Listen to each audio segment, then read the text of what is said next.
नमस्कार, आप देख रहे हैं पद्मेश 24/7 कृष्णा संडे के साथ। चलिए सबसे पहले नजर डालते हैं आज की हेडलाइंस पर।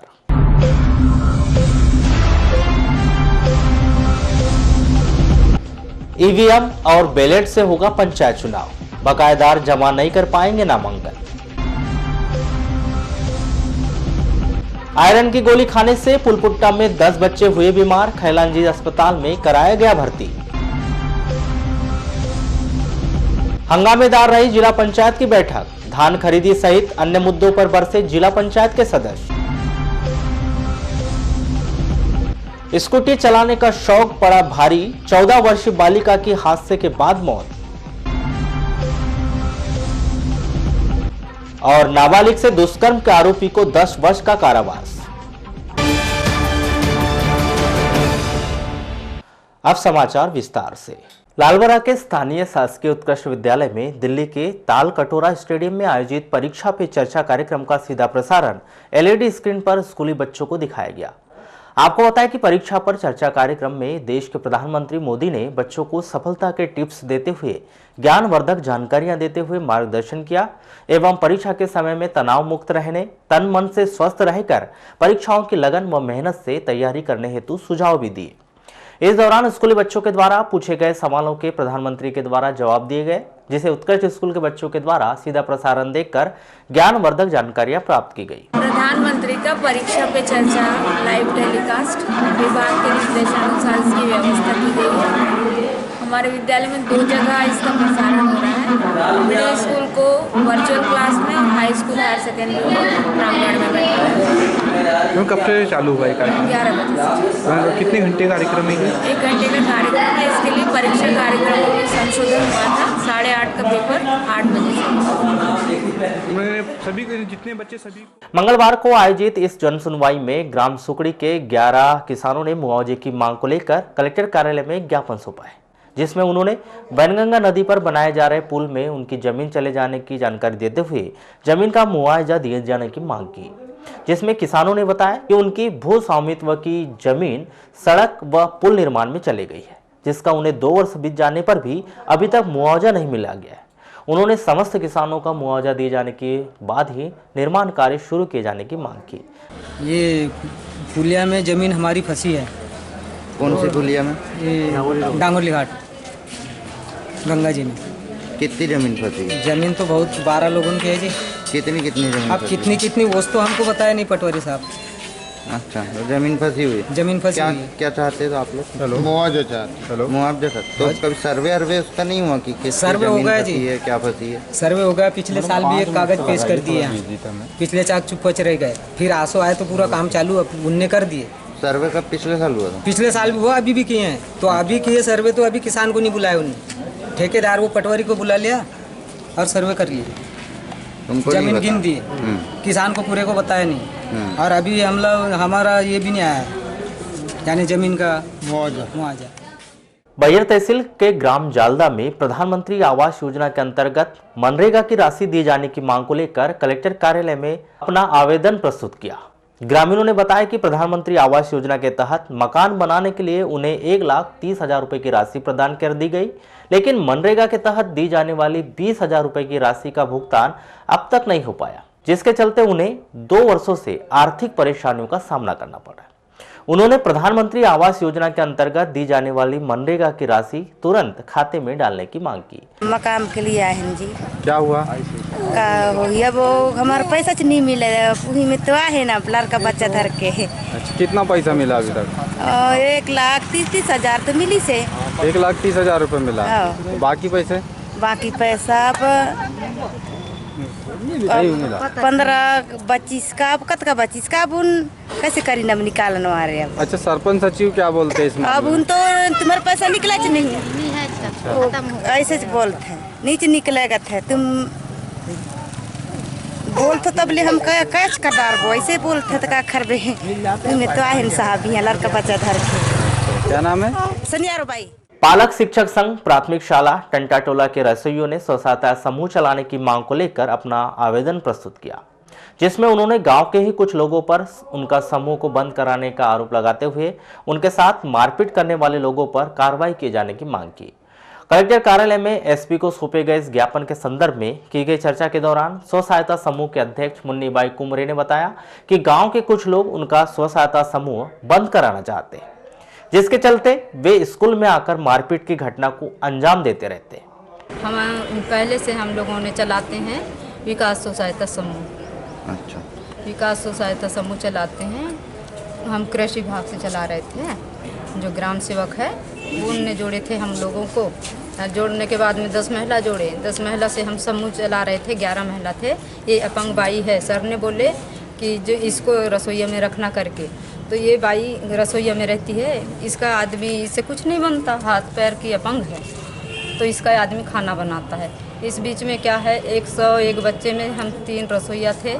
टंटा टोला में थे और छपरवाई में 1 रसोईया है और अमरू टोला में आंगनवाड़ी में पार्वती बाई है। जैसे 10 सदस्य थे, रसोईया 5 हो गए, है ना। तो 5 हो गए रसोईया, तो सदस्यों को बोलने लगे कि आप लोग खाना बनाओ करके। तो उन्हें जैसे पढ़ाई आई तो उन्हें बोलने लगे हमको नहीं पुराता, कम पैसे से हम काम नहीं करते करके कहने लगे, हमको नहीं पुसाता करके। तो सच्चे स्वास्थ्य विभाग से जुड़े फार्मासिस्ट एवं करीब 73 कर्मचारियों को अब तक दिसंबर माह का वेतन प्राप्त नहीं हुआ है, जिसके कारण उन्हें काफी दिक्कतों का सामना करना पड़ रहा है। इस संदर्भ में दूरभाष पर चर्चा के दौरान सिविल सर्जन आर.के. मिश्र ने बताया कि कर्मचारियों का इनकम टैक्स काटा जाना है, लेकिन काफी ऐसे कर्मचारी हैं जिन्होंने अब तक इस प्रक्रिया को पूर्ण नहीं किया है, क्योंकि सूची एक साथ भेजी जानी है। इस वजह से कर्मचारियों को वेतन नहीं मिल पाया है। इस प्रक्रिया को शीघ्र ही पूर्ण कराया जाएगा। नगर के हृदय स्थल पर स्थित शिव साई मंदिर में आज साई मन्नत भंडारा का आयोजन किया गया। श्री साई मंदिर ट्रस्ट के तत्वाधान में आयोजित इस कार्यक्रम में साई बाबा की विशेष पूजा अर्चना कर भंडारे को शुरू किया गया, जिसमें बड़ी संख्या में लोगों ने महाप्रसाद ग्रहण किया।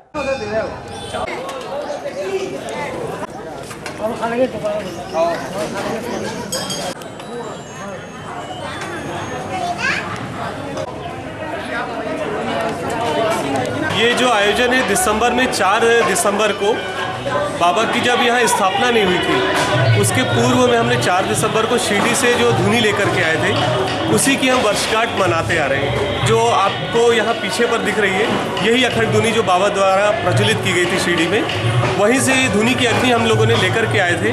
और हर साल 4 दिसंबर को हम लोग ये वर्षगांठ मनाते हैं। इस बार मौसम के हिसाब से जो बारिश वगैरह का मौसम चल रहा था, इस वजह से हमने नए साल में ये कार्यक्रम को रखा है। कितने साल हो गया मंदिर की स्थापना हो? लगभग स्थापना का वर्ष 14 वर्ष हो चुके हैं। 14 वर्षों से निरंतर भंडारा किया जाए। ये महाराष्ट्र मंडल में होता था। इस बार किसी कारणवश हमको वहाँ जगह नहीं मिल पाई, तो हम लोगों ने मंदिर परिसर में ये आयोजन को रखा है। कुछ दिन पहले तक रसोई का जायका का स्वाद शतक पार हो चुके प्याज ने खराब किया था, तो अब पूरी की पूरी सब्जी यहीं रसोई तक आना नहीं चाह रही है।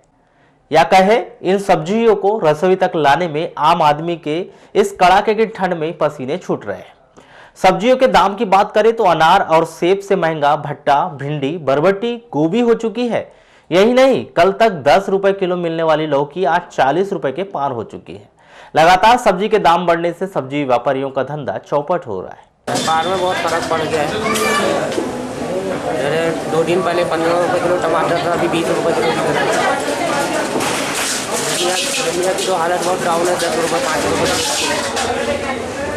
मिर्ची कल 30 रुपये किलो थी, आज 40 रुपये किलो है।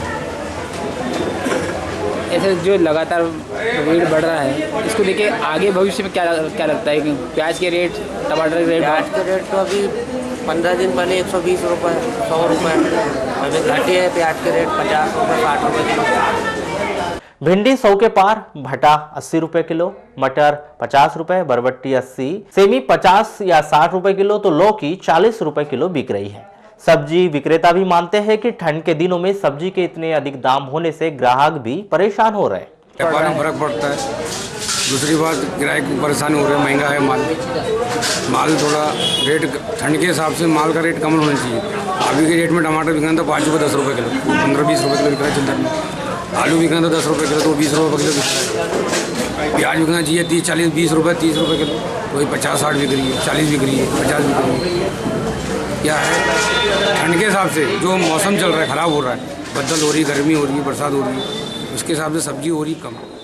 कोई फर्क नहीं पड़ता, सब जिसको खाना है वो खाएंगे ही, आगे पीछे लेते रहते हैं, कोई 1 किलो लेता है, कोई पाव भर लेता है। ये तो जनरल चीज़ है, रोज लगेगी और इसका व्यापार में बढ़ता और घटता नहीं है। ये तो आवक के ऊपर है, अगर माल ज़्यादा आ गया तो 10 रुपये किलो, नहीं आए तो 10 रुपये पाव। अभी वर्तमान स्थिति में क्या वर्तमान स्थिति में 10 रुपये 15 रुपये 20 रुपये आलू है, प्याज है 40 रुपये किलो। सब्जी के बढ़ते दाम ने हर आम और खास को भी परेशान करके रखा है, जिसका सीधा असर घर की रसोइयों पर पड़ता दिखाई दे रहा है। दाल पहले ही थाली से गायब हो चुकी थी, अब सब्जी का आसरा था वह भी परदेसी होती दिखाई दे रही है। दिव्यांगों को प्रभारी मंत्री कमलेश्वर पटेल के आश्वासन के बाद भी बैटरी चलित साइकिल नहीं मिल पाई है। आज बैयर के दिव्यांगों ने जिला मुख्यालय पहुंचकर प्रशासन के समक्ष अपनी समस्याओं को रखा।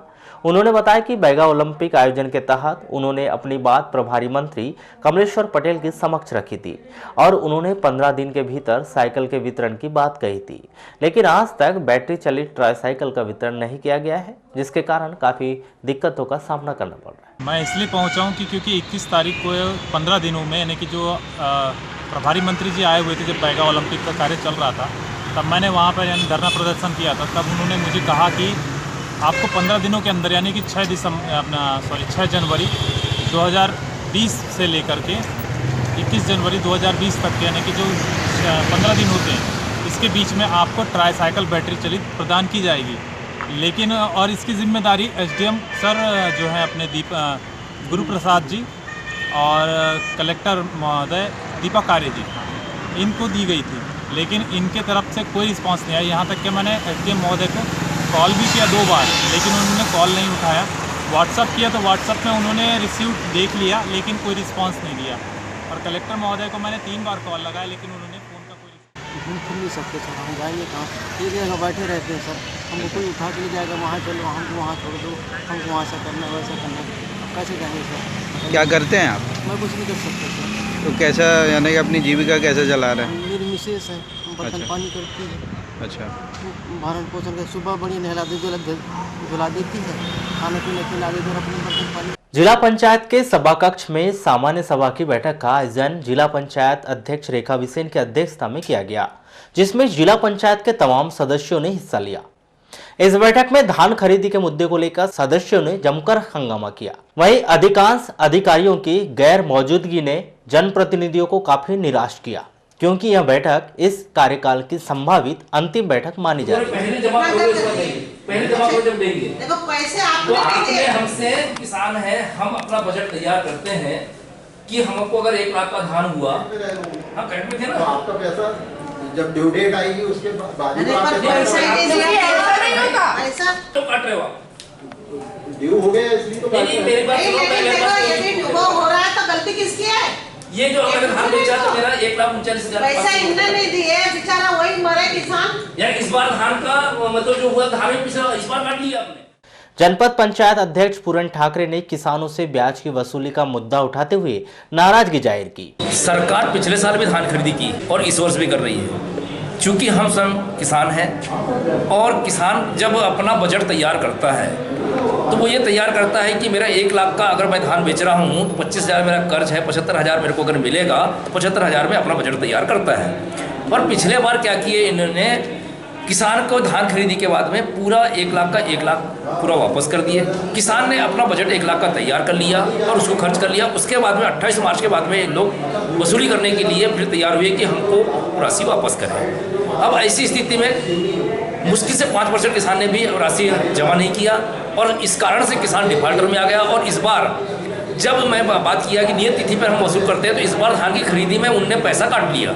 जब पैसा काटा तो ब्याज सहित में काटा, इसका मतलब जानबूझ करके किसान को डिफॉल्टर सरकार बना रही है और उसका पैसा ज़बरदस्ती में वसूल करवा रही है। ये स्थिति है कि इस बार धान की खरीदी, मेरा कहना है कि नियत तिथि में अगर आप पैसा नहीं काटते हैं तो इस बार भी क्यों काटें। वहीं जिला पंचायत उपाध्यक्ष अनुपमा नेताम ने वन ग्राम में धान खरीदी को लेकर की जा रही लापरवाही पर आपत्ति जाहिर की। जो कई वर्षों से जिन लोग वन भूमि पर काबिज थे उन लोगों को सरकार ने पट्टा दिया पिछले साल, और तो उस बार क्या हुआ, पिछले साल तो जैसा उनके धान को खरीदा गया, पर इस बार धान जो पट्टाधारी है उन लोगों का धान नहीं खरीदा जा रहा है। अभी ऐसे ही मामले हैं पूरे बिरसा ब्लॉक का, जिसमें अभी मैं आपको बता रही हूँ, एक जमुनिया का ही एक व्यक्ति है जिसका नाम है इंदल वल्द बुद्ध सिंह धुर्वे, जो जमुनिया का रहने वाला है। 20 तारीख को, दिसंबर 20 को उसका धान वहाँ रखा हुआ है हमारे दमो सोसाइटी में। अभी तक उसकी धान खरीदी नहीं गई है। वैसे ही गढ़ी का मामला है, अभी मैंने उस बात को रखा तो ये कह रहे कि धान खरीद रहे हैं, जबकि अभी आज ही का मामला है। ऐसे ही मामले हैं जो एक व्यक्ति है 20 दिन 15 से 20 दिन अपनी धान की रखवाली कर रहा था, वो बोरी का है कौसी लाल जी, जो 15 दिन बारिश में, जो भी बारिश हुई ना, उस बारिश में अपने धान को रखवाली किया, बेचारा वहीं पर बीमार हो गया।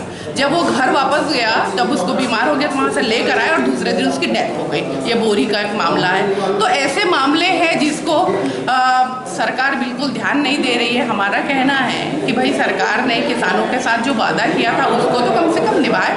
अच्छा, क्या लगता है कि वन ग्रामों के किसानों के साथ में मतलब धान खरीदी कर रही है कि नहीं कर रही सरकार? नहीं खरीद करी, क्योंकि देखिए वन भूमि का यदि आपने पट्टा दिया है तो हमारा कहने का मतलब ये है, जब उस पर आप मकान बना कर दे रहे हैं तो उनका धान क्यों नहीं खरीद रहे। इस संदर्भ में जिला पंचायत अध्यक्ष रेखा विसेन ने क्या कहा, आइए जानते हैं। आज सबसे बड़ी बात तो ना मैडम ने हमको धोखा दी, क्योंकि हम चाह रहे थे कि बैठक थोड़ा तरीके से हो।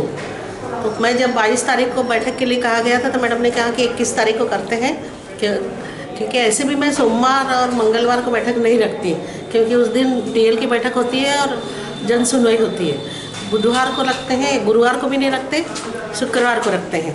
तो मैडम ने कहा कि नहीं, मैं उसमें नहीं जाऊंगी, मैं बैठक में रहूंगी, और बोले हम 21 तारीख को बैठक कर लेते हैं।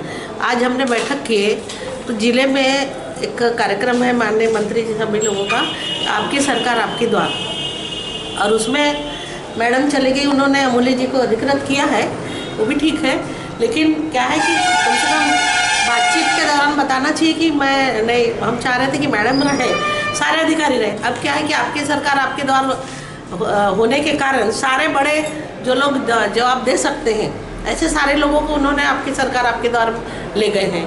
और यहाँ पर क्या है कि समीक्षा हमारी ठीक से हो नहीं पा रही है, क्योंकि कोई अकाउंटेंट वाले बाबू को भेज रहे हैं तो कोई दूसरा वो अपना ग्राम सहायक को भेज रहे हैं, तो इससे क्या है कि समीक्षा ठीक से नहीं हो रही। जबकि विशेषतौर हमने पिछली बार जो बैगा विकास परिषद है, आदिवासी बैगा विकास परिषद, उसकी समीक्षा हमने रखी थी। मध्य प्रदेश शासन पंचायत एवं ग्रामीण विकास विभाग मंत्रालय भोपाल के द्वारा 20 जनवरी को त्रिस्तरीय पंचायत चुनाव की अधिसूचना जारी कर दी गई। इसके साथ ही ग्रामीण अंचलों में पंचायत को लेकर हर नुक्कड़, हर चौपाल पर चुनाव को लेकर चर्चाएं शुरू हो गई। 27 और 30 जनवरी को होने वाले आरक्षण प्रक्रिया से पहले जनता के साथ साथ पंचायत प्रतिनिधियों में भी चुनाव को लेकर उठापटक का दौर शुरू हो चुका है। टिकट कटी तो क्या होगा, आरक्षण प्रक्रिया में उनका नंबर नहीं लगा तो क्या होगा, क्या उन्हें अपने स्थान पर परिवार के किसी सदस्यों को चुनाव लड़ाना पड़ेगा या फिर अपने किसी खास प्रतिनिधि को चुनाव में उतारना होगा। इस बीच पंचायत चुनाव को हाईटेक करते हुए सरपंच, जनपद सदस्य और जिला पंचायत सदस्य के चुनाव EVM से कराए जाएंगे, तो वहीं पंच का चुनाव पूर्व की तरह बैलेट पेपर से ही होगा।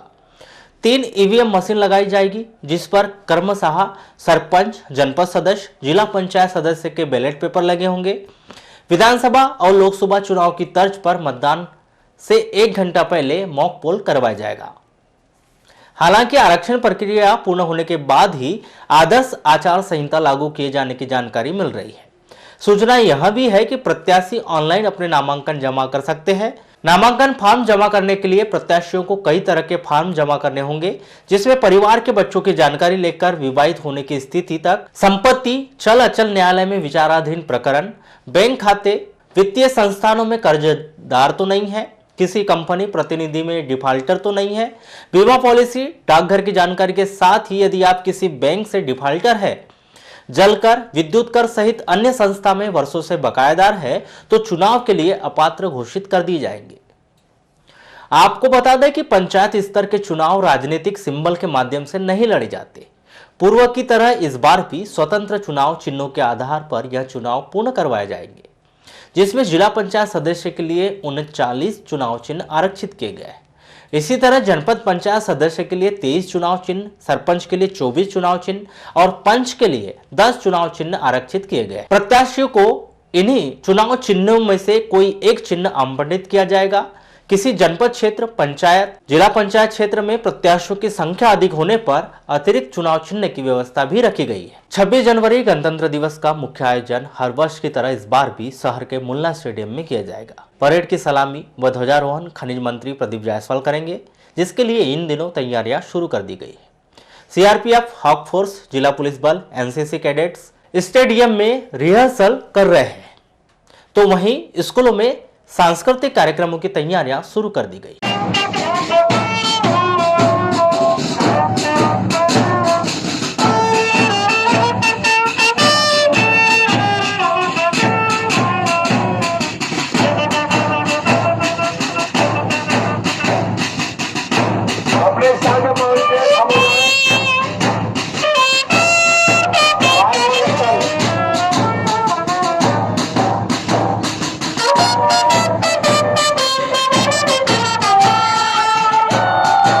बांस कटाई के बाद मिलने वाली बोनस की राशि कम जमा करवाने का आरोप लामता रेंज के उमरदोनी के लोगों ने लगाया है। बांस कटाई करने वाले मजदूरों के अनुसार बांस 2017-18, 2018-19 का बोनस इन दिनों खाते में जमा करवाया जा रहा है, जो प्रत्येक मजदूर का लगभग 40,000 रुपए हो रहा है, लेकिन उसके स्थान पर वन विभाग के द्वारा महज 4,000 रुपए जमा करवाया जा रहा है। इस बात की शिकायत को लेकर वे उत्तर सामान्य वन मंडल कार्यालय पहुंचे। हमारा बांस का बोनस जो है वो कम डाल रहे हैं ये लोग। मतलब मेरा 10 एंटी है, 10 एंटी में 40,000 करीब का बन रहा है, जिसमें इनने 4,700 रुपये डाले 2017 और 18 का। अच्छा, कितने लोग होंगे? ये कम से कम 30-35 लोग। 30-35 लोग। हाँ। सबको कम गया है मतलब? हाँ, सबको। तो क्या चाहते हैं आप लोग? हमारा पैसा मिलना चाहिए। हम उन्हीं के अधिकार से बोल रहे हैं, हम ज़्यादा नहीं बोल रहे हैं। जो हमारा जितना है उतना ही चाहिए। अच्छा, कब काम किए थे आप लोगों ने? हमने 2017 और 18 में। कहाँ की कटाई किए थे? ये भोंडवा कूप का। भोंडवा कूप की कटाई किए थे। कूप नंबर है 1255, 1258, 1259। अच्छा, ये बताइए कब से पैसा नहीं मिला आपको? ये बोनस जो है साहब, ये तो अभी चालू किए हैं, बीच में बंद कर दिए थे, अभी चालू किए हैं, तो इसमें 17 और 18 का दे रहे हैं। प्रतिवर्ष की तरह इस वर्ष भी नेताजी सुभाष चंद्र बोस की जयंती के अवसर पर भारतीय जनता युवा मोर्चा के तत्वाधान में रन फॉर तिरंगा, अंतर्राज्यीय सच बोल हाफ मैराथन दौड़ प्रतियोगिता व राष्ट्रीय कवि सम्मेलन का आयोजन किया गया है। यह दोनों ही आयोजन 23 जनवरी गुरुवार को नगर के हृदय स्थल हनुमान चौक पर आयोजित किए जाएंगे, जहां सुबह नेताजी सुभाष चंद्र बोस की जयंती के अवसर पर जोश, जुनून और जज्बे के साथ रन फॉर तिरंगा, अंतर्राज्यीय सच बोल हाफ मैराथन दौड़ का आयोजन किया जाएगा। वहीं शाम को हनुमान चौक में राष्ट्रीय कवि सम्मेलन का आयोजन होगा, जिसमें राष्ट्रीय कवियों के द्वारा अपनी रचनाओं की प्रस्तुति दी जाएगी। कि लगातार 13वें वर्ष में भारतीय जनता युवा मोर्चा के माध्यम से राष्ट्र नायक नेताजी सुभाष चंद्र बोस जी की जयंती बालाघाट जिले में बहुत ही हर्षोल्लास के साथ में मनाई जाती है।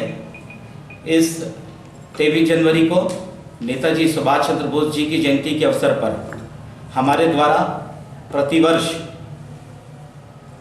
एक अंतर्राज्यीय रन फॉर तिरंगा सच बोल हाफ मैराथन दौड़ करवाई जा रही है, जिसमें लगभग छत्तीसगढ़, नागपुर, मध्य प्रदेश के धावकों का रजिस्ट्रेशन भी हो चुका है, जिसमें लगातार बहुत सारे धावक इस प्रतियोगिता में भाग लेते हैं, जिसमें हमारा जो प्रथम पुरस्कार है पुरुष वर्ग में 11,000, पहला, द्वितीय 7,000, तृतीय 5,001, उसी प्रकार महिला वर्ग में भी बराबर से 11,000, द्वितीय 7,000 और तृतीय 5,001 रुपये रखा गया है।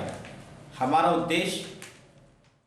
भाजपा वरिष्ठ पदाधिकारी सत्यनारायण अग्रवाल ने शाम को आयोजित होने वाले राष्ट्रीय कवि सम्मेलन की जानकारी देते हुए इन दोनों ही आयोजनों को सफल बनाने की अपील की। संध्या शाम रात में उसी स्थान पर हनुमान चौक पर एक राष्ट्रीय कवि सम्मेलन का आयोजन किया जाता है हर साल, वह इस साल भी किया जा रहा है। इसमें हमारे देश से कवि आ रहे हैं, सुनील समैया जी सागर से आ रहे हैं, मुकेश मासूम जी हरदा से आ रहे हैं, देवेंद्र परियार जी मुंगेली छत्तीसगढ़ से आ रहे हैं, मुकेश सांडिल जी चिराग टीमरनी से आ रहे हैं, कन्हैया राज जी ब्यावरा से आ रहे हैं और लता समनम बालाघाट से रहेंगी। इस कार्यक्रम में हम सम्मानीय स्थानीय जो हमारे कवि हैं गण हैं उनका भी हम सम्मान करेंगे और हमारे पत्रकार साथियों का भी हम इसी कार्यक्रम में सम्मान करेंगे। मैं सभी जिले की जनता से लालबरा स्थानीय विश्राम गृह में फिशरमैन कांग्रेस प्रदेश अध्यक्ष सदाशिव भावरिया के आगमन पर फिशरमैन कांग्रेस ब्लॉक पदाधिकारियों, वरिष्ठ कांग्रेसी पदाधिकारियों व कार्यकर्ताओं के द्वारा स्वागत किया गया। इस दौरान फिशरमैन कांग्रेस प्रदेश अध्यक्ष सदाशिव भावरिया के द्वारा विश्राम गृह में पार्टी पदाधिकारियों व कार्यकर्ताओं से मुलाकात की गई एवं संगठन की गतिविधियों पर चर्चा की। आपको बताएं कि फिशरमैन कांग्रेस प्रदेश अध्यक्ष सदाशिव भावरिया मध्य प्रदेश फिशर कांग्रेस जिला इकाई बालाघाट के द्वारा 21 जनवरी को बालाघाट स्थित कमला नेहरू सभागृह में फिशरमैन कांग्रेस के नवनियुक्त ब्लॉक पदाधिकारियों के सम्मान समारोह में शामिल होने के लिए पहुंचे हैं, जिनका 20 जनवरी को सिवनी की ओर से आगमन हुआ, जहां जिले की प्रवेश स्थली ग्राम पंचायत कंजई घाटी स्थित बंजारी माता मंदिर में फिशरमैन कांग्रेस कमेटी के पदाधिकारियों व कार्यकर्ताओं के द्वारा स्वागत किया गया। वचन पत्र में हम लोगों को ये वादा किया था कि कांग्रेस की सरकार बनने के बाद ये नावघाट आप लोगों को सौंप दिए जाएंगे, ठेकेदारी प्रथा खत्म कर दी जाएगी, जो उसने मान भी ली है और मंजूरी दे भी दी है। और अभी हाल ही में पिछले सप्ताह सरकार ने वचन पत्र में जो दर्ज है माझी समाज के जो माझी जाति के लोग शासकीय सेवाओं में हैं, उन लोगों को 15 मई को केवट जयंती और 29 मार्च को निषाद जयंती के अवसर पर एक दिन की छुट्टी का अवकाश भी मंजूर कर लिया है। ये अभी 17 में से 5 वचन हमारे क्लियर हो गए हैं। बाकी के जो वचन बचे हुए हैं 12, वो भी अभी 4 साल का समय है हमारी पार्टी की सरकार को, वो एक एक करके सब वो भी मानेंगे। और माननीय कमलनाथ जी इन सभी चीज़ों पर बड़ी गंभीरता से विचार कर रहे हैं और उनकी एक एक चीज़ पर नज़र है। कौन से वर्ग को कांग्रेस ने क्या वचन दिया था और उसको हमको कितनी जल्दी उन लोगों को लाभ दे सके, क्योंकि शासन को एकदम जो है खाली खजाना मिला था कांग्रेस की सरकार को, और खाली खजाने के बावजूद आदरणीय कमलनाथ जी ने इस मध्य प्रदेश के अंदर हमारी कांग्रेस का दिया हुआ एक बहुत बड़ा वचन किसानों की कर्ज माफ़ी का, उसको उन्होंने पहली खेप में लगभग 23 लाख किसानों का कर्ज माफ़ किया और अभी वर्तमान में द्वितीय उसमें लगभग जो है 13 से 13.5 लाख किसानों का कर्ज माफ चलने की प्रक्रिया हो रही है। लोगों को लगातार ऋण मुक्ति के प्रमाण पत्र वितरण होना भी चालू हो चुके हैं। जिला मांझी मछुआ समाज संगठन बालाघाट के द्वारा नगर के जयस्तंभ चौक स्थित कमला नेहरू भवन में समाज की एक आम सभा का आयोजन किया गया। सोमवार को आयोजित इस आम सभा में जहां एक और संगठन के द्वारा उनकी विभिन्न मांगों पर चर्चा की गई, तो वहीं फिशरमैन कांग्रेस ब्लॉक व महिला मांझी संगठन के पदाधिकारियों को नियुक्ति पत्र प्रदान किए गए। इसके अलावा संगठन के द्वारा आगामी समय में आयोजित किए जाने वाले विभिन्न कार्यक्रमों की रूपरेखा बनाई गई। वहीं आयोजित इस कार्यक्रम में जिले के वंशानुगत समस्त ढीमर, कहार, केवट, मल्लाह, सिंगरोड, रायकवार, बाथम, मांझी, निषाद जाति के समस्त हक, अधिकार, आरक्षण एवं सर्वांगीण विकास के विभिन्न मुद्दों पर चर्चा की गई। कांग्रेस पार्टी ने 2017 में पूरे देश भर में फिशरमैन कांग्रेस का निर्माण किया अलग से। जिस तरीके से कांग्रेस में अलग अलग आनुषंगिक उसके संगठन है, ऐसे ही फिशरमैन कांग्रेस एक और संगठन बनाया गया जो केवल देश के फिशरमैन कम्युनिटी के लोगों के बीच में काम करता है। यहाँ मध्य प्रदेश में मुझे प्रदेश अध्यक्ष का भार आदरणीय राहुल गांधी जी ने सौंपा है और हमारा यहाँ आने का आज का उद्देश्य, ये जो अब सम्मेलन आप देख रहे हैं, इस सम्मेलन में हमने जिले भर के और आसपास के क्षेत्र के मछुआरे लोगों को यहाँ पर आमंत्रित किया है और उनके लिए जो कांग्रेस सरकार ने अपने वचन पत्र में उन लोगों के लिए जो वादे किए हैं, वो वादे 17 बिंदुओं के रूप में दर्ज हैं। उनमें सबसे पहले तो जो पिछली भारतीय जनता पार्टी की सरकार ने 15 साल में जो इस मछुआ कम्युनिटी से तालाब के पट्टों का अधिकार और तालाब के पट्टा आवंटन क्रम में जो गैर मछुआ जाति के लोगों वारासोली के जनपद पंचायत सभाकक्ष में 21 जनवरी को समीक्षा बैठक का आयोजन किया गया। यह बैठक जनपद CEO Sanjeev Goswami, APO Durgesh Tiwari, BPO Chhagan Bisen सहित अन्य अधिकारियों की उपस्थिति में प्रारंभ की गई, जिसमें 6 सूत्रीय एजेंडे पर विस्तार पूर्वक चर्चा की गई। कि प्रधानमंत्री आवास योजना ग्रामीण वर्ष 2019-20 के अंतर्गत शेष प्रथम किस्त की समीक्षा की गई और तृतीय किस्त एवं पूर्ण आवास में अंतर की समीक्षा कर अधूरे आवास निर्माणों को जल्द पूर्ण कराने का जोर दिया गया। एम राशन मित्र खाद्यान्न पर्ची सत्यापन की समीक्षा कर 2-4 सप्ताह में सत्यापन कार्य पूर्ण करने के लिए निर्देशित किया गया। जनपद की आज समीक्षा बैठक आयोजित की गई थी और प्रति सप्ताह हमारे सभी सचिव और रोजगार सहायक की समीक्षा बैठक होती है। इसमें प्रधानमंत्री आवास योजना, मनरेगा योजना और जो भी पंचायतों के कार्य रहते हैं उनके बारे में समीक्षा की जाती है। आज की बैठक में मुख्य विषय था जो पंचायतों में अभी राशन पर्ची का सत्यापन हो रहा है वो लगभग 80% सत्यापन कार्य पूर्ण हो गया है और जो बचा हुआ है उसके संबंध में बैठक बुलाई गई थी। साथ ही प्रधानमंत्री आवास योजना के जो आवास प्रगतिरत हैं उनकी समीक्षा की गई है। मनरेगा योजना के जो भी कार्य प्रगतिरत हैं उनकी भी समीक्षा की गई। खैलांजी जनपद पंचायत के अंतर्गत आने वाले ग्राम पंचायत पुलपुट्टा में आयरन की गोली खाने के बाद 10 बच्चे की तबीयत खराब हो गई, जिन्हें उपचार के लिए खैलांजी अस्पताल में भर्ती कराया गया। 21 जनवरी को पुलपुट्टा स्थित शासकीय प्राथमिक शाला पुलपुट्टा में अध्ययनरत बच्चों को दोपहर में मध्याह्न भोजन के बाद आयरन की गोलियां खिलवाई गई, जिसके कुछ देर बाद ही बच्चों के पेट में दर्द होने लगा और वहां उल्टी करने लगे, जिनके हालात बिगड़ते देख स्कूल प्रबंधन के द्वारा तत्काल संजीवनी 108 से बच्चों को स्वास्थ्य केंद्र खैलांजी में भर्ती कराया गया, जहां उपचार जारी है और बच्चों की हालत नियंत्रण में है। और ये बच्चे मध्याह्न भोजन के पश्चात आयरन की गोली खाए और थोड़ी देर आधा घंटे के बाद बच्चों ने बताया कि मुझे चक्कर आ रहा है और उल्टी हो रही है। तो उसके पश्चात हम गांव के आंगनबाड़ी कार्यकर्ता एवं आशा कार्यकर्ता को बतलाया। आशा कार्यकर्ता ने बताया कि शासन के द्वारा प्रत्येक स्कूल के शिक्षकों को आयरन की गोली खिलाने के लिए प्रशिक्षित किया जाता है। उनके द्वारा CSC खैलांजी से यह गोली शिक्षकों को वितरित की गई थी, जो उन्होंने 21 जनवरी को बच्चों को खिलाई। तबीयत खराब होने की जानकारी मिलने पर वह सीधे बच्चों को खैलांजी लेकर आए हैं। नहीं, ये शिक्षकों द्वारा खिलाई जाती है। शिक्षकों को भी हर स्कूल में एक शिक्षक को प्रशिक्षण दिया जाता है और हर मंगलवार को वो शिक्षक के निगरानी में खिलाई जाती है एक गोली। हम उन्हें ले जाके दे देते हैं, स्टॉक फिर वो खिलाते हैं। आपको कहाँ से प्रोवाइड होती है आयरन की गोली? यहाँ CSC से। इसके पूर्व में ऐसी कोई शिकायत आई है? नहीं आई है। आयरन की गोली खाते हैं। आयरन की गोली कहाँ खाई थी इन्होंने? आयरन की गोली स्कूल में। कौन से स्कूल में? बता।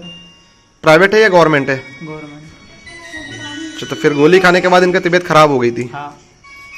फिर आप लोग इनको कहाँ लेके आए पहले? सबसे पहले स्कूल में रखे बैठा रहे, फिर फोन किए एम्बुलेंस लेके आए। मध्य प्रदेश विधानसभा के उपाध्यक्ष शीना कावरे ने 21 जनवरी को कलेक्टर दीपक आर्य, पुलिस अधीक्षक अभिषेक तिवारी, जिला पंचायत के मुख्य कार्यपालन अधिकारी रजनीश सिंह, वन मंडलाधिकारी डॉक्टर AA अंसारी सहित अन्य अधिकारियों ने लांजी क्षेत्र के जंगल के करीब बसे ग्रामों का भ्रमण किया और वहां के किसानों की फसलों को जंगली जानवरों से हो रहे नुकसान को देखा। इस दौरान DFO श्री अंसारी ने बताया कि वन विभाग के द्वारा प्लांटेशन किए जाने के कारण जमीन का नाप किया जा रहा है। ये हमारा जो अभी जहाँ का अतिक्रमण की बात हो रही थी, हमारा रिजर्व फॉरेस्ट है और इस वर्ष इस रिजर्व फॉरेस्ट में हमें प्लांटेशन करना है, इसलिए हमने अपनी फेंसिंग करी है। कुछ लोगों की ज़मीन उन्होंने अतिक्रमण किया हुआ था, वो उसको बेदखली कराया गया। ये जो जैसे अतिक्रमण की हुई जमीन, ये मतलब ये काफ़ी वर्षों से वो लोग बता रहे हैं कि काफ़ी वर्षों से हमारे रिकॉर्ड में ये अतिक्रमण दिया गया था पिछले 10-1 साल से, तो हम लोग उसी को मान के चलते हुए और इस बार हम उसमें प्लांटेशन करेंगे। विधानसभा उपाध्यक्ष शीना कावरे ने अधिकारियों के साथ लांजी तहसील के ग्राम बड़गांव, कोचेभाई, खोलमारा, पौनी, पीपलगांव कला एवं पुरवाटोला का भ्रमण कर वहां पर खेतों में लगी फसलों को देखा और ग्रामीणों से चर्चा की। इस दौरान उन्होंने ग्रामीणों से चर्चा के दौरान कहा कि उन्हें इस क्षेत्र के किसानों से लगातार सूचना मिल रही थी कि उनकी फसलों को जंगली जानवरों से नुकसान पहुंच रहा है।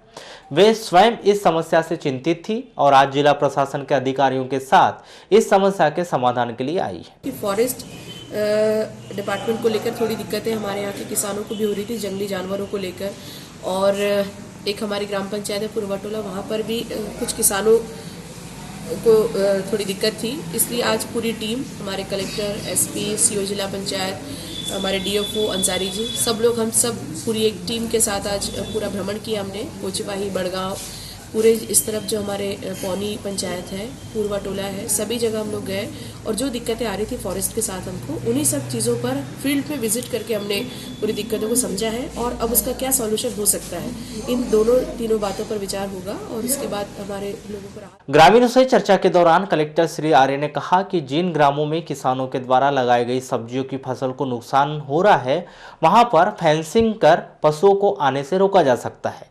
इसके लिए ऐसे ग्रामों को चिन्हित कर उसमें सब्जियों की खेती वाले क्षेत्र का एक पेंच बनाना होगा। प्रयोग के तौर पर इस सुझाव को अमल में लाया जा सकता है। इसमें वन विभाग से भी मदद ली जाएगी। आज माननीय विधानसभा उपाध्यक्ष महोदय के साथ में उस क्षेत्र में दौरा किया गया, डीएफओ के साथ में जैसे लीगली अगर देखा जाए तो वो लैंड फॉरेस्ट डिपार्टमेंट की है, उनका अधिकार नहीं बनता है क्योंकि नियम के अनुसार 75 वर्ष का समय पूर्ण होना चाहिए अदर फॉरेस्ट ड्वेलर्स में।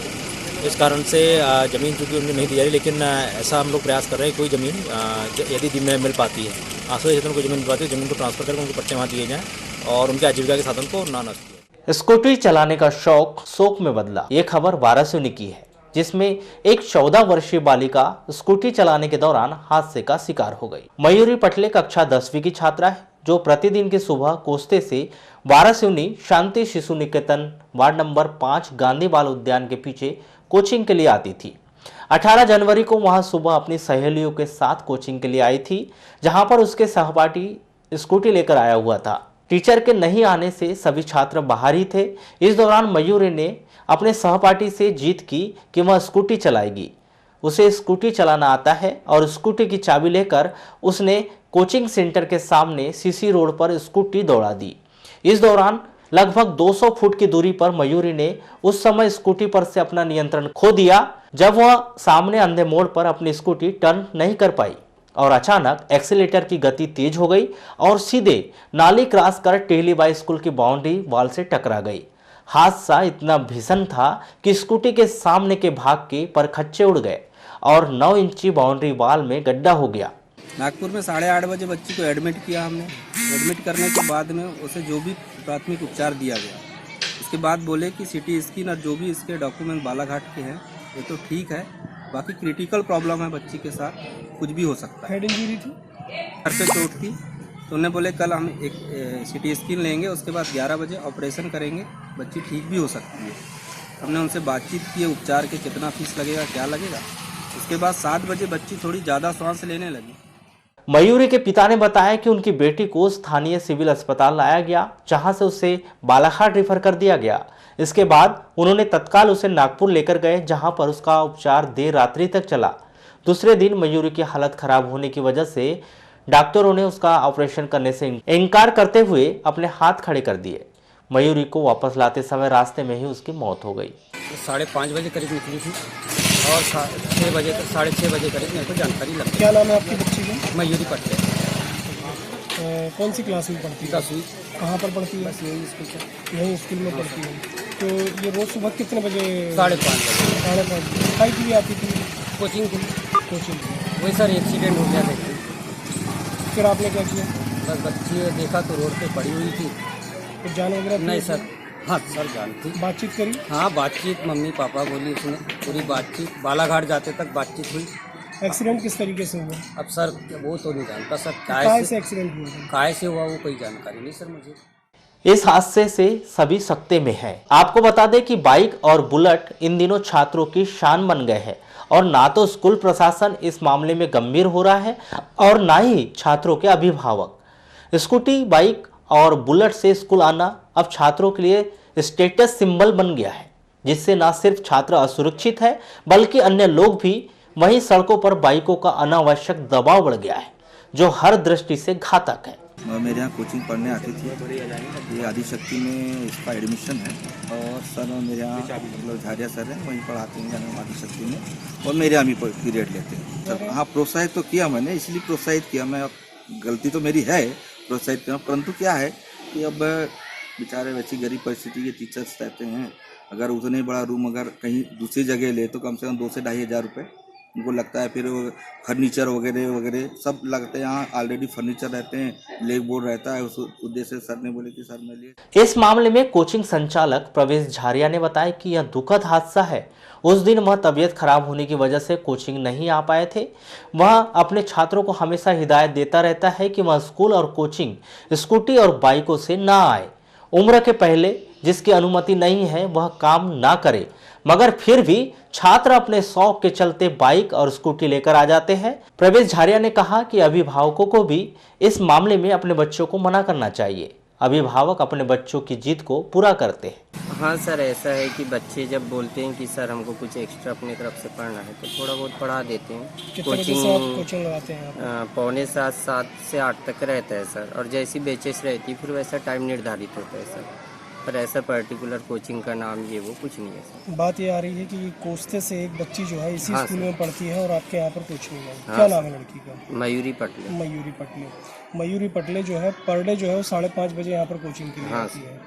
ये कोचिंग का समय 5:30 बजे से? नहीं सर, नहीं। अब क्या है, बच्चे कितने बजे निकलते क्या निकलते हैं सर, अब मुझे इसका कोई ज्ञान नहीं है। और ये जिस दिन की घटना हुई है सर, उस दिन मैं पहुंचा भी नहीं था, मेरे स्वास्थ्य खराब। नगर पालिका परिषद एक बार फिर से मवेशी हटाने की मुहिम 21 जनवरी से शुरू कर दी है। नगर पालिका सीएमओ दिनेश वाघमारे ने बताया कि मवेशियों को वारासिवनी गौशाला भेजने की मुहिम शुरू कर दी गई है और इसी के तहत यह कार्रवाई की जा रही है। बाकी ये मवेशियों को वहाँ गौशाला भेजने का अभियान स्टार्ट कर दिया। मतलब शहर में जो भी मवेशी मिलेगी, शासकीय गौशाला है वारासिवनी जो कंप्लीट। अब नगरीय क्षेत्र के जितने भी मवेशी सब वहीं जाएंगे। सर कब से अभियान चालू किया? चालू हो गया हमारा अभियान। फिर भी सर कितनी गायों को चिन्हित किया गया, मवेशियों को चिन्हित नहीं, जो भी शहर में हमारा घूमती है वो सब जाएंगे। क्या कार्रवाई होगी सर इसमें? कोई कार्रवाई नहीं, गौशाला में गई वो गौशाला अपने पोजीशन में ले ली। जिला मुख्यालय से लगी हुई आवलाझरी पंचायत के दुर्गा मंदिर में कलश यात्रा निकाली गई, जो भरवेली पंचायत का भ्रमण करते हुए पुनः दुर्गा मंदिर पहुंची। मंदिर के संयोजक ने बताया कि बीते 21 वर्ष पूर्व इस मंदिर की स्थापना की गई थी। इसी मंदिर की स्थापना दिवस के अवसर पर प्रतिवर्ष के अनुसार इस वर्ष भी यह रैली निकाली गई है।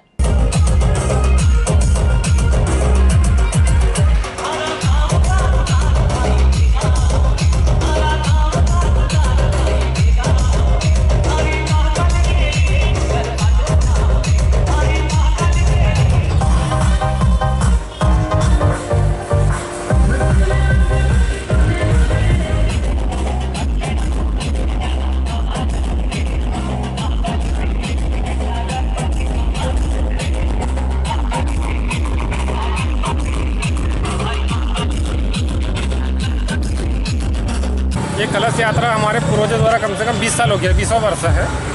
ये हर साल 21 जनवरी को कलश यात्रा होती है, 22 जनवरी को भंडारा होता है माता जी का। जिसमें भरवेली के व्यापारियों, बालाघाट के व्यापारियों, इनका अधिक से अधिक सहयोग रहता है। गाँव का तो जो है सहयोग तो लगा ही है। सब किस अवसर पर निकाली गई है, क्या है? ये माता जी का जन्मदिन मनाते हैं हम लोग प्रति वर्ष। तो कौन से मंदिर? दुर्गा मंदिर आवलाझरी। दुष्कर्म के मामले में एक आरोपी नवाज खान 40 वर्ष को आजीवन कारावास और 40,000 रुपए के अर्थदंड से दंडित किया गया। यह सजा एट्रोसिटीज के विद्वान विशेष न्यायाधीश राजाराम भारती की विद्वान अदालत ने सुनाई। जानकारी के अनुसार भरवेली पंचायत वार्ड नंबर 14 निवासी नवाज खान के विरुद्ध अनुसूचित जाति की एक नाबालिग लड़की को शादी का झांसा देकर अपहरण कर उसके साथ दुराचार का आरोप था। इस आरोप में आरोपी आजीवन कारावास की सजा सुनाई गई है। जिले के तिरोड़ी थाना क्षेत्र में एक 15 वर्षीय नाबालिग बालक ने एक 3.5 वर्ष की बच्ची से दुराचार करने का प्रयास किया। आरोप में आरोपी के विरुद्ध मामला दर्ज कर जांच शुरू कर दी है। जानकारी के अनुसार 20 जनवरी को बच्ची घर के सामने खेल रही थी। इसी दौरान पड़ोस के 15 वर्षीय बालक ने उसे बहला फुसलाकर घर ले गया और उसके साथ दुष्कर्म करने का प्रयास किया। बच्ची रोते हुए घर पहुंची और पूरा घटनाक्रम अपने परिजनों को बताई। परिजनों की शिकायत पर आरोपी बालक के विरुद्ध मामला दर्ज कर जांच शुरू कर दी गई। भरवेली के समीप ग्राम मंजारा में हजरत बाबा शैलानी शाह नक्शबंदी चिश्ती कादरी रहमतुल्लाह अलैह का सालाना उर्स अकीकत के साथ मनाया गया। सोमवार को आयोजित इस सालाना उर्स के मुबारक मौके पर बाबा के अकीकतमंदों के द्वारा विभिन्न कार्यक्रमों के आयोजन किए गए। हजरत बाबा सैलानी शाह नक्शबंदी चिश्ती कादरी रहमतुल्लाह अलैह के 21वें सालाना उर्स की शुरुआत कुल फातिहा से की गई। भरवेली स्थित दरगाह शरीफ में सुबह कुल शरीफ की फातिहा के बाद दोपहर 2 बजे मरहूम दुखा इदुखा खान की जानिब से भरवेली वार्ड नंबर 3 से चादर निकाली गई। जो भरवेली हीरापुर के विभिन्न मार्गों का गश्त करते हुए फेरो प्लांट ग्राम मंझारा स्थित बाबा के आस्थाने में पहुंची, जहां दरगाह में अकीदतमंदों के द्वारा फूल व चादर पेश कर फातिहा दी गई। वहीं अकीदतमंदों ने सलातो सलाम के नजराने पेश कर दुनिया में अमन, चैन, शांति और आपसी भाईचारे की दुआएं मांगी।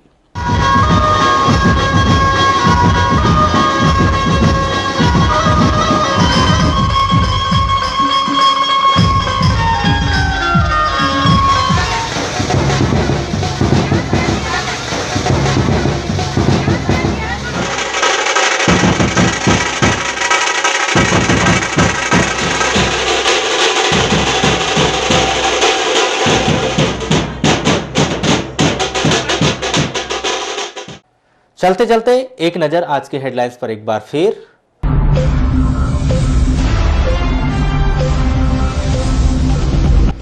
ईवीएम और बैलेट से होगा पंचायत चुनाव, बकायेदार जमा नहीं कर पाएंगे नामांकन। आयरन की गोली खाने से पुलपुट्टा में 10 बच्चे हुए बीमार, खैलांजी अस्पताल में कराया गया भर्ती।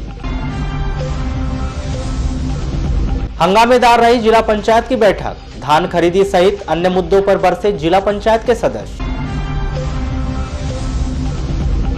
स्कूटी चलाने का शौक पड़ा भारी, 14 वर्षीय बालिका की हादसे के बाद मौत।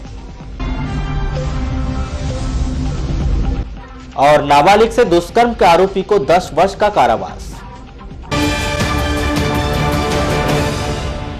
तो पद्मेश 24/7 में बस इतना ही। बने रहिए हमारे साथ, तब तक के लिए दीजिए इजाजत। नमस्कार।